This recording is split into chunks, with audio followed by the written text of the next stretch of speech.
Part 1. You will hear two students, Jacinta and Lewis, discussing a holiday they are planning in Queenstown, a tourist center in New Zealand popular with young people. First, you have some time to look at questions 1 to 6.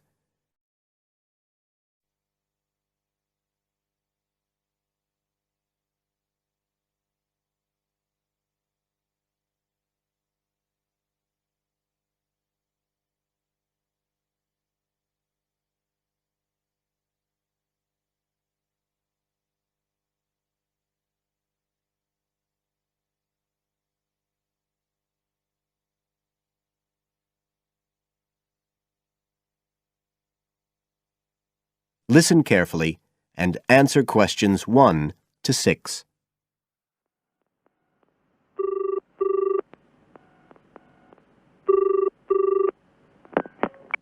Hi, Lewis. It's Jacinta here.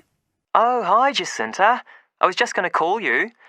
I was thinking we ought to do something about accommodation for our trip to Queenstown. Yeah, actually, that's just why I rang you. I've been looking on the internet. There was one place that looked okay called Traveller's Lodge, but when I checked availability for January, when we're planning to go, I found it was fully booked. Right. Well, we'd better do something now, I suppose. I've actually got a list up here on the computer. There's one place called Bingley's that looks possible. It's $1975 a night. That's US dollars. They quote all the prices in US dollars. So that's about 26 or 27 New Zealand dollars. That's okay.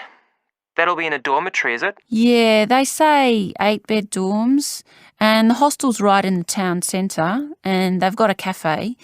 They have theme nights every weekend, whatever that means. Oh, you know, like certain sorts of food and music. And people might wear special clothes like that Egyptian evening we went to last year. Oh, okay. What else? They've got a sun deck area, and then all the usual things, internet access and so on. Sounds good. Was there anywhere else? Yeah, a couple more places. There's one called Chalet Lodge, which is just 18 US dollars. That's for a bed in a 12-bed dorm. They do single and family rooms as well. It looks as if it's a bit out of town. Says it's got an alpine setting, a quiet alpine setting. What do you think? Not sure. Oh, but actually it's not far out at all. It says 10 minutes walk from town, so... Oh, and it says it's children friendly. I'm not so sure about that. What about the third place? That's called Globetrotters. Let's see. They do private rooms or 5-bed dorms for $18.50. It's in the centre, just by the lake, and that includes breakfast. Didn't the other two?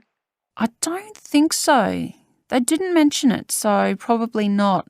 Oh, and it says something about a free skydive. Wow. Don't know if I'm all that keen on jumping out of aeroplanes. Oh, actually, what it says is you can win a chance to do a skydive. They give one away every day to one of the guests. Well, if I win it, you can do it. Anyway, do they have room? Yeah, I checked the availability. Shall I go ahead and book there then? Fine. You now have some time to look at questions 7 to 10.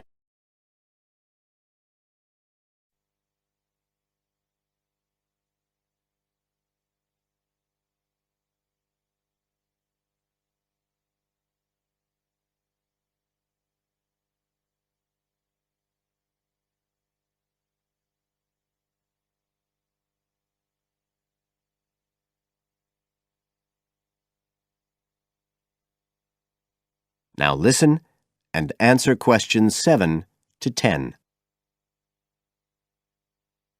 I was looking at what there is to do too. There are lots of sites offering deals for adventure sports. I suppose we have to do a bungee jump. Why? Well, it's Queenstown where they more or less started it as a sport. You can, if you really want to jump off the side of a bridge with an elastic rope tied round your ankles. I'll watch. Okay, so what do you want to do? As far as adventure sports go, I was talking to someone who went whitewater rafting there. He said it was really awesome. They drive you up the Shotover River and then you come down on a rubber raft through the whitewater rapids where the river's really narrow and fast and end up going through a tunnel nearly 200 metres long. I think it's quite expensive though. Oh, I'm on for that if you are. Cool. The other thing you can do is the jet boat ride. That sounded just a lot of noise though. It's basically just whizzing round on the river on a very fast boat, isn't it? My friend did that as well. He said it was a bit touristy, but worth it. I'll give it a go. You go right up the river canyon. He said the drivers were really skillful, but I don't mind going on my own. But there's lots to do as well as the whole commercial adventure bit. We ought to do some trekking. The scenery around there's amazing. I don't want to miss that. The place to start's Glenorchy, apparently, about 40 minutes drive. That's where lots of the wilderness trails begin. Okay, I'll pack my walking boots. I'd better start getting in training. I haven't done anything except sit at my desk for months. Now, is there anything else we need to decide? That is the end of part 1. You will now have half a minute to check your answers.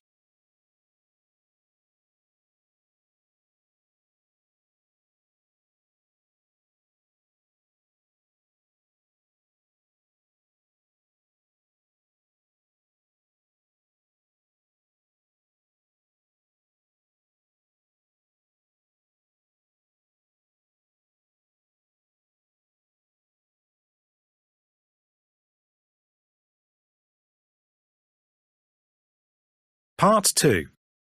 You will hear a local radio program about cycling courses in London. First, you have some time to look at questions 11 to 14.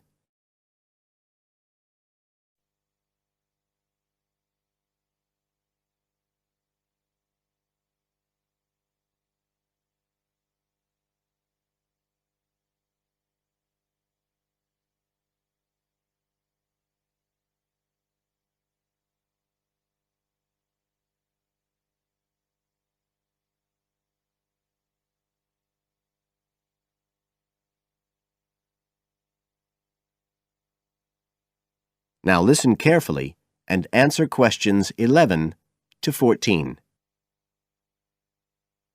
There's been a great deal of interest lately in encouraging people to use bicycles instead of cars as a means of transport. But not everyone is confident about riding a bike at the best of times, let alone in the middle of a city like London. Jack Hayes is a professional trainer who works for a London-based company, City Cyclist, which provides cycle training for the public. What exactly does City Cyclist do, Jack? Well, our basic purpose is to promote cycling as a sustainable form of transport. We believe the best way to promote cycling is to teach people to use their bikes safely and with confidence. In European countries, people all learned from their parents, and they also learned in school. And when I tell them I teach people to ride bikes, they laugh. They think it's crazy. But here in London, it's completely different. You're approaching the point where a whole generation of people have grown up not being allowed by their parents to cycle because it was considered to be getting too dangerous. And so, in turn, they can't teach their children. We believe in realistic training. So if someone wants to use a bike regularly, say to get to work or school, we aim to train them by teaching them to ride on the actual roads they'll use, so they can develop the basic skills they need and build up their confidence that way. At City Cyclist, we believe cycling's for everyone, no matter what age or level of ability or mobility. We do complete beginners and also advanced courses. That's for urban cyclists who want to deal with things like riding in streets with complicated intersections and things like that. We don't promote the use of personal protective equipment for cyclists, and we endorse the policy of the European Cyclists Federation that parents should be allowed to make an informed choice as to whether or not their child wears a helmet. We believe the key to safe cycling is assertiveness, taking your place on the road. This has to be instilled right from the beginning. Assertive road positioning and behaviour is the key to safe cycling in congested urban environments. Some people are surprised that we don't promote the segregation of cyclists from motorised traffic, but we don't think that's practical in all urban environments. Instead, we teach people to use as much road space as they need to travel safely and effectively. You now have some time to look at questions 15 to 20.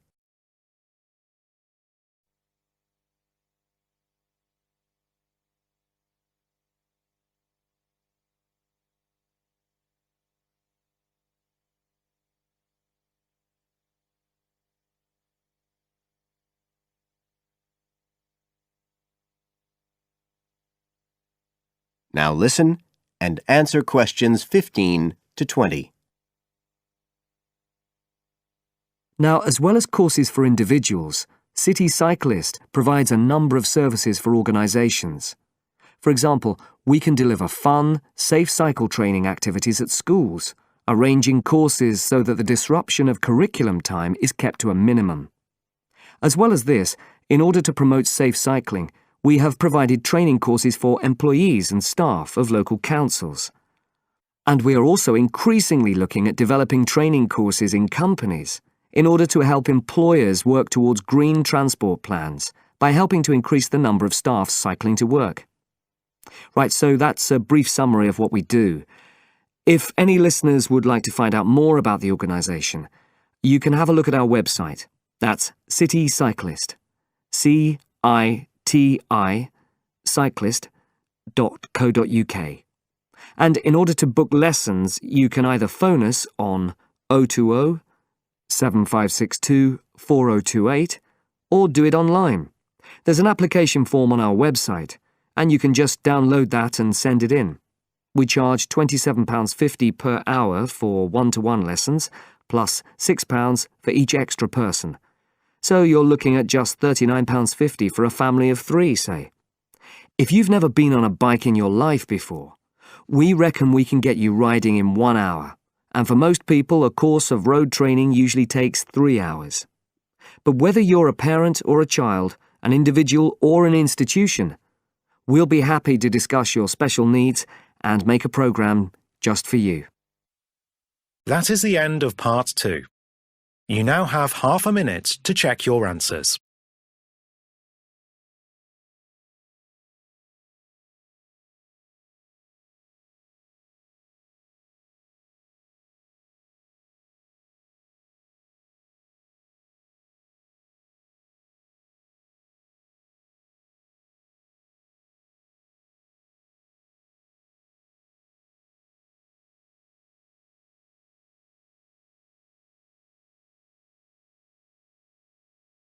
Part 3.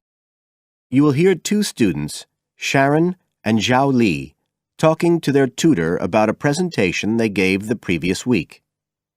First, you have some time to look at questions 21 to 23.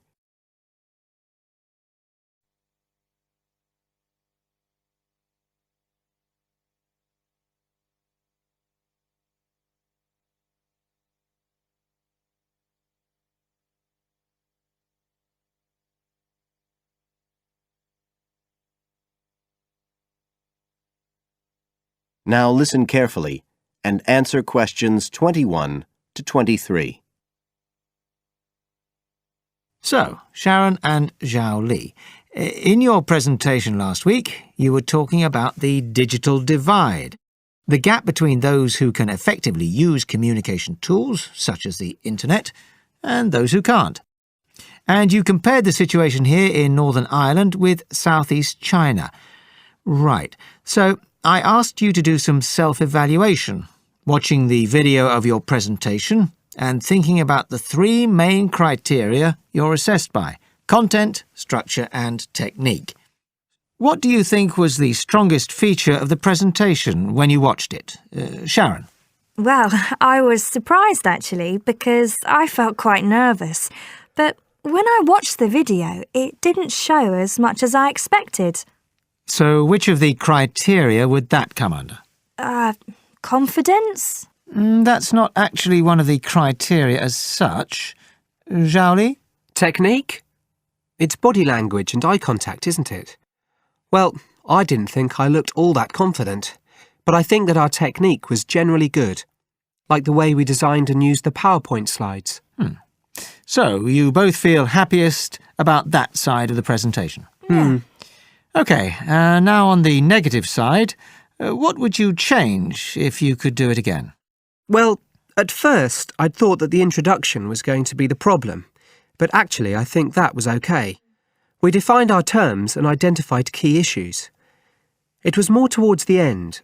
The conclusion wasn't too bad, but the problem was the questions. We hadn't really expected there'd be any, so we hadn't thought about them that much. OK, anything else? Well, like Zhao Li says, I thought the conclusion was okay, but when I watched us on the video, I thought the section on solutions seemed rather weak. Can you think why? Well, we explained what people are doing about the digital divide in China and Northern Ireland, but I suppose we didn't really evaluate any of the projects or ideas. It was just a list, and that was what people were asking us about at the end mostly. You now have some time to look at questions 24 to 30.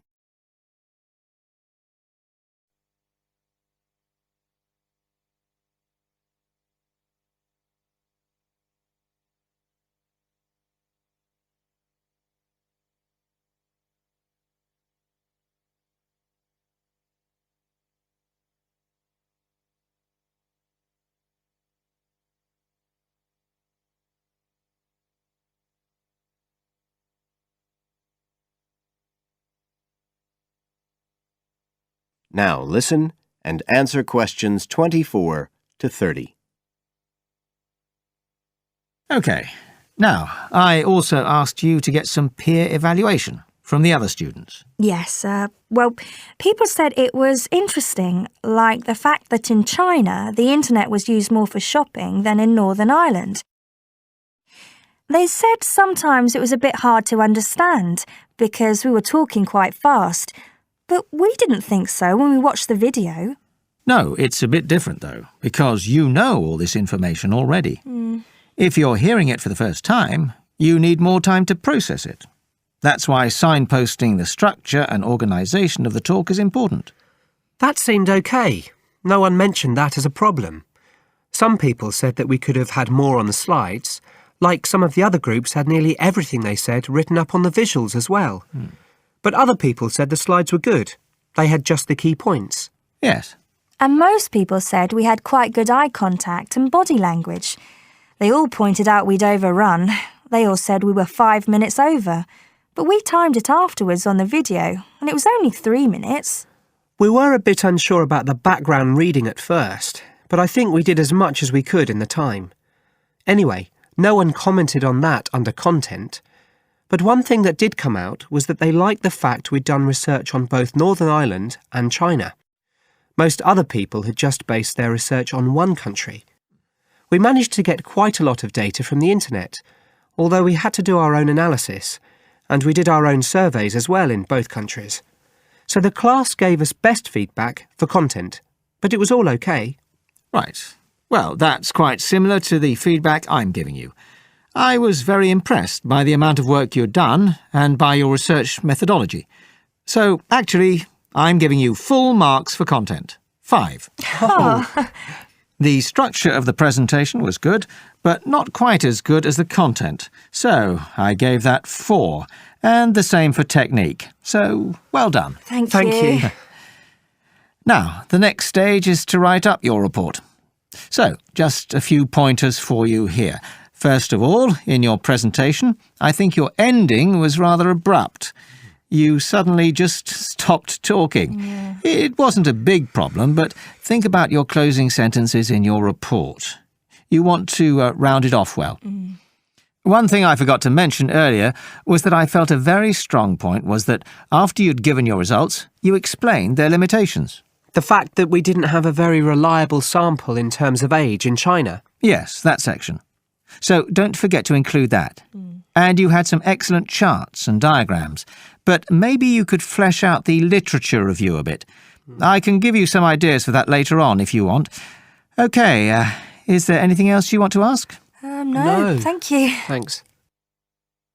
That is the end of part 3. You now have half a minute to check your answers.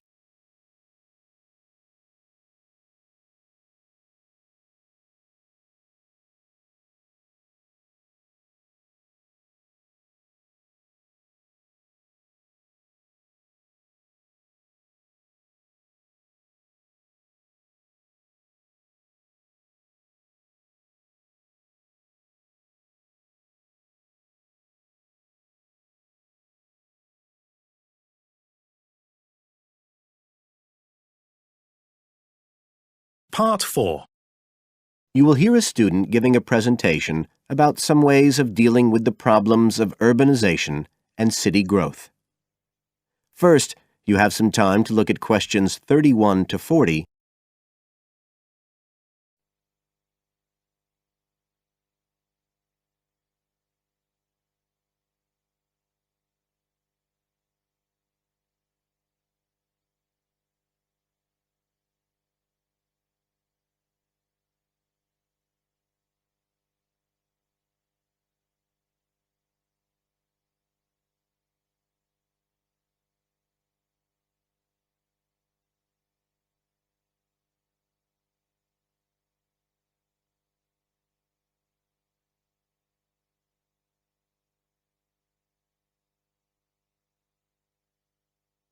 Now listen carefully and answer questions 31 to 40.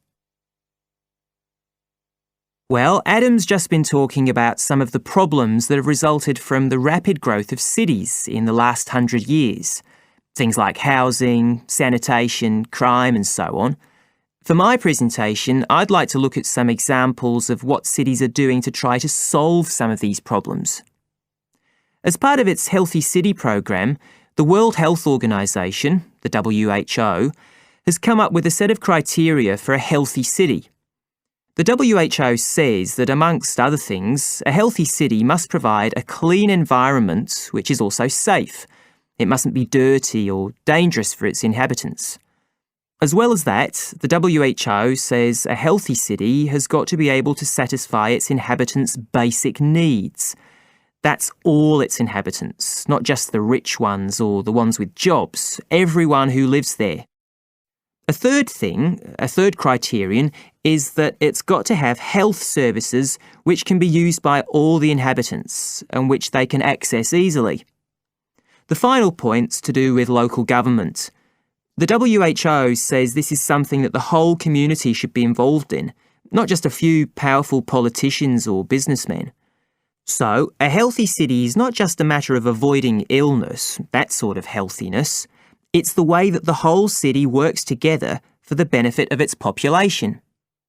OK, so what I'd like to do now is to look at some projects in different cities around the world where cities have tried to meet these criteria, to make their cities healthy ones.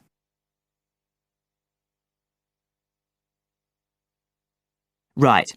The first project I'm going to discuss took place in Sri Lanka, and this project was called the Community Contract System.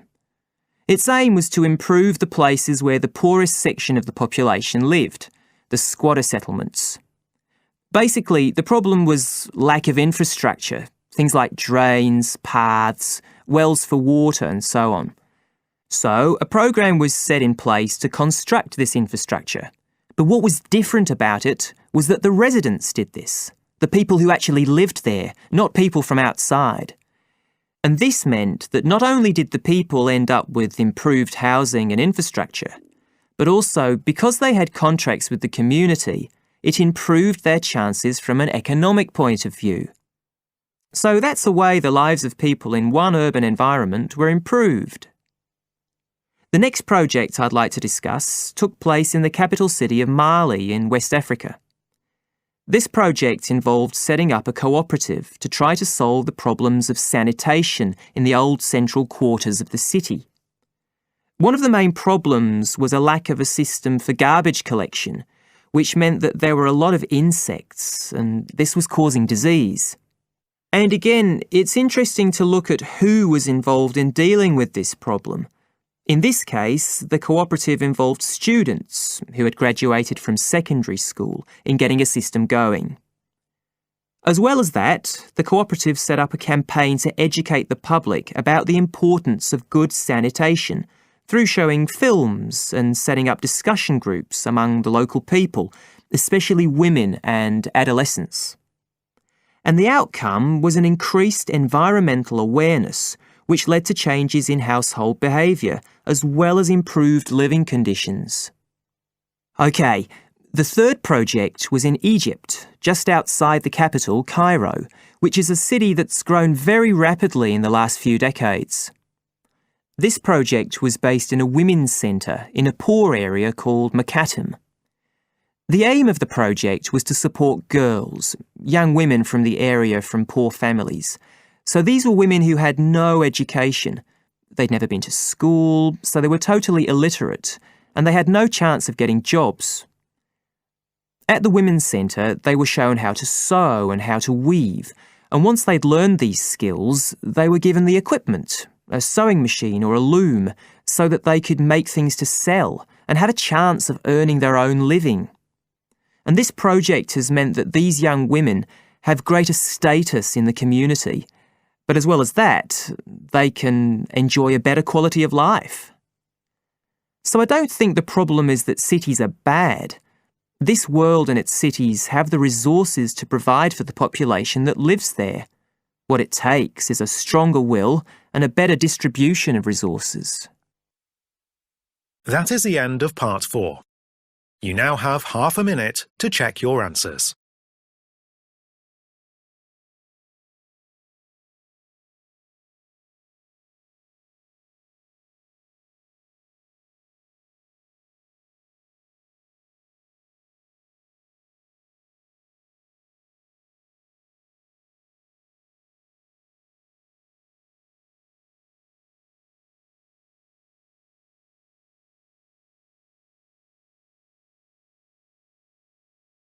That is the end of the listening test.